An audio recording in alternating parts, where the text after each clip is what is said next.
The Coca Cola bottling plant in Columbus is a noisy one and a busy plant. Now, after you've had Coca Cola or another product, you take the glass bottles back to the grocery store for a deposit. Anywhere from 99 cents to $2.99 a carton, depending on what store you take it to. But this is where refilling those bottles starts, and it starts over here. All these cases are on wood pallets, and they have to remove the cases from the pallets and then onto the assembly line. And it's on to the next step.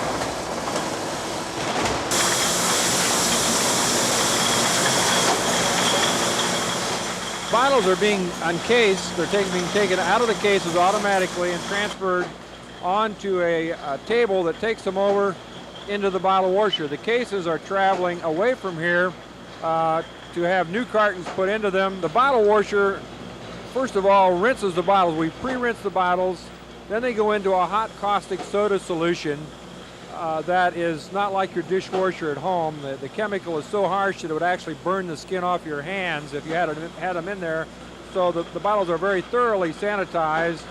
And then after they come out of the caustic solution, they go through 6 different rinse stages where they're hydraulically rinsed and then finally rinsed with fresh, clean water. This is one of the quieter operations at the Coca-Cola plant, but at the same time, it is the heart of the Coca-Cola product. This is the syrup room. There are more than a dozen giant tanks here filled with syrup that comes from the plant on Watkins Road. The syrup, when you're talking about just what does that mean? Well, it's the flavor of the Coca-Cola product. Before the drink, as you know it, is poured into the bottles, inspectors check to make sure the bottles are safe. They're looking for cracked and broken glass and peeling labels. This is called a proportioner, and it's proportioned very accurately. Syrup is very expensive, and obviously we want to have the same quality all the time also.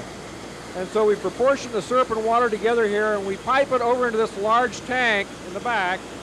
And in that tank, it's in an atmosphere of carbon dioxide gas. This is where we carbonate the product. By maintaining the temperature of the product at a precise temperature, namely a cold temperature, 34 degrees, and controlling the exact CO2 pressure, we can control the amount of carbonation we put in the bottle exactly where we want it.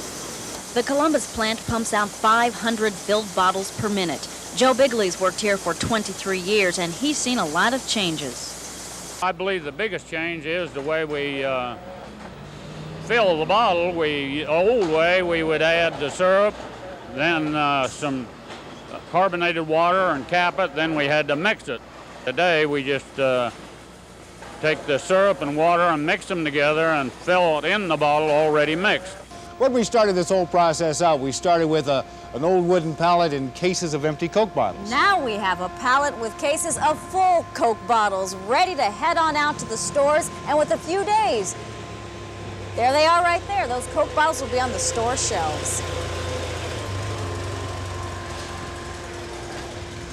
We'll be right back. Stay with us. Don't go away. 5:30 edition of Eyewitness News in the heart of Ohio.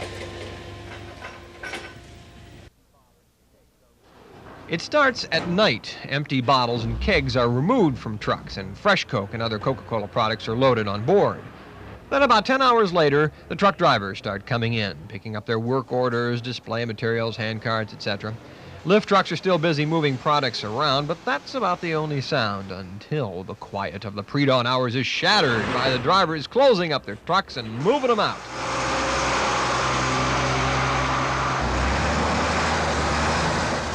Coke won't say just how many trucks and drivers there are. Even that's a secret from the competition. But one thing company officials will tell you is these guys and gals are the lifeline of the company.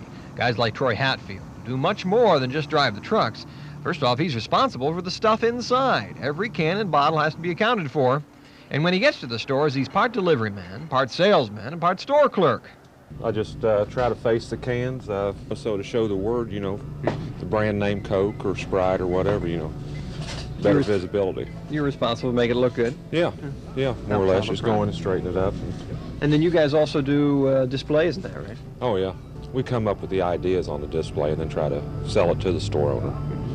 And if they like it, they take it. If not, we try to come up with another idea and see if they go for that. Troy says he'll stop at 10 to 15 stores a day, usually different stores each day. So he says he doesn't get bored with the job. The day goes by real fast. It's not like you're sitting and looking at a clock, and waiting for, your break to come and then your lunch to come and then, time to get off. It's, just whenever you get done, that's when you get done. And it's, you know, it goes by real fast. I really enjoy it.